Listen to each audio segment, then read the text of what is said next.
নারকেল বেগম বৌদি, কি ব্যাপার? কি মন মেজাজ খারাপ? কোথায় গিয়েছিলে? কোথায়? তোমার ভাইপোকে ছাড়ানোর জন্য এমএলএ বিকাশ দত্ত সাহেবের কাছে গিয়েছিলাম।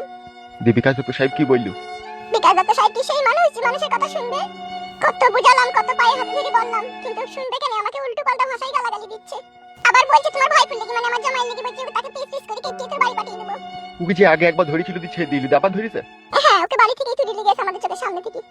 বড় ভাই তো তাহলে খুবই কষ্টের মধ্যে পড়ে আছে বৌদি। কষ্ট তো পাবেই ভাই, নিজের ছেলে বলে কথা, কষ্ট পাবে না বলো? শালা এমএলএ বিকাশ দত্ত সাহেব একটা জারদ সন্তান। কি আর করবো বলো ভাই, সবই পুরা ভাগ্য। বেশ ঠিক আছে বৌদি, তুমি বাড়ি যাও, পরে এক সময় বাড়িতে গিয়ে কথা বলবো। বেশ ঠিক আছে, তাহলে আসছি ভাই। হ্যাঁ হ্যাঁ এসো।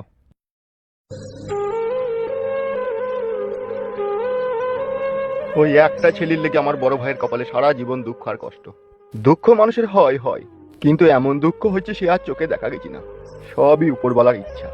ভগবান কাকে কোন রাস্তায় লিগিয়ে পরোটা শেখার মতো শেখে বোঝা মুশকিল।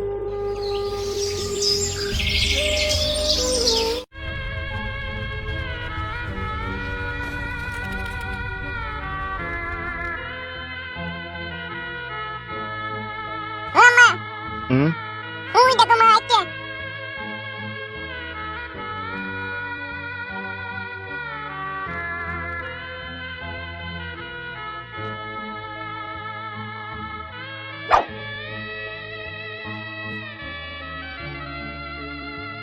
কি হলো নারকেল বেগম? বহুত বুঝিয়ে বললাম কিন্তু শুনলো না। ফুটুকে দেখতে পাওনি তুমি? দেখেছি, এমএলএ সাহেবের কাছেই ছিল ও। মারধর করেনি তোমার ছেলেকে? মাইন্ড দেওয়াটা তো আমি দেখিনি। তুমি ছেড়ে দেওয়ার জন্য এমএলএ সাহেবকে বলোনি? বলেছি, কতবার বলেছি, হাজারবার বলেছি, কিন্তু ও শুনলো না। আমি এখন কি করবো নারকেল বেগম? আমি বারবার ছেড়ে দেবার জন্য যখন এমএলএ সাহেবকে বললাম, তখন তোমার ছেলে ফুটে বলছে, মা তুমি বাড়ি চলে যাও, তুমি বারবার এমএলএ সাহেবকে বলো না আমাকে ছাড়ার লেগে, ও আমাকে ছাড়বে না। তারপরে তোমার ছেলে এই কথা বলল যে মা আমাকে যদি উপরওয়ালা বাঁচিয়ে রাখে পৃথিবীর কেউ মারতে পারবে না। বেটা ফুটে রে, তোকে বারবার বারণ কথা, আমি মানুষের ঝুট ঝামেলায় থাকবি না থাকবি না, কিন্তু তুই আমার কথা শুনলি না রে বাপ, তুই আমার কথা শুনলি না। আজ যদি আমার কথা শুনতিস তোর এই অবস্থা হইতো না। কেঁদো না, তুমি কেঁদো না, ঘরে চলো, সন্ধ্যা লাগবে, চলছে ঘরে চলো, সই সাজে বাইরে বসে কাঁদতে নাই। আমি সহ্য করতে পারছি না নারকেল বেগম। ঘরে চলো, তুমি ঘরে চলো।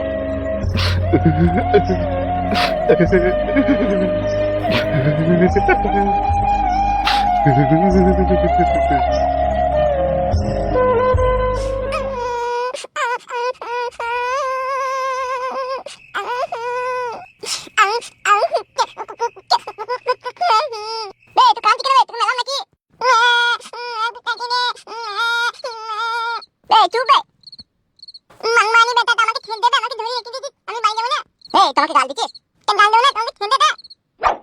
ওই লোকগুলো তো বলছিল যে তুমি আমার আব্বা হচ্ছে, খেতে দে। তুমি আমার আব্বা হলে আমাকে কখন ছেড়ে দিতে, এত কষ্ট দিতেন না। সেটা কি ছিলি রে? বিশাল পাম দিতে জানিস তো তুই। আমি পাম দিতে, আমি তো ভালো কথাই বলছি। তুই কত ভালো কথা বলা ছিলি। তোর বাপ এমএলএ বিকাশ দত্তর মতো তুই বিশাল চালাক ছিলি রে। আমাকে আজকে দেখে তোমাদের কি লাভ হয়েছে? কি জানি বড়া, আমার তো কিছু লাভ হয়নি, আমার হচ্ছে তোর মাকে দরকার। মানমানি ভাই, আমার মায়ের সাথে তোর কি সম্পর্ক হবে? তুই মানি বেটা বে, তোর মা আমার বউবে। ছাড়া হয় আমি আমার আব্বার বউবে। তুই বুঝবি না, তুই বুঝবি না, তুই বাবা বকিস না। তোর মা যেমন যা করলো তা করলো আমার সাথে। আমার বাপকে বললে তুই দেখবি পটকি পটকি মারবে, দেখবি তোর বাপ আমাকে পটকি পটকি মারবে। তা মারবে না, আমাকে আজকে রেখে দিবি। আমার আব্বা হচ্ছে এমএলএ বিকাশ দত্ত, তুই পটকিতে দিন দেখে দিবে। তাই নাকি? টাকা ভাইবো, আজ রাত 12টার সময় তোর আব্বার মৃত্যু জন্মদিন। তোর আব্বার লেগে চিন্তা ভাবনা করার দরকার নাই, মেলা আব্বা পেয়ে যাবি তো।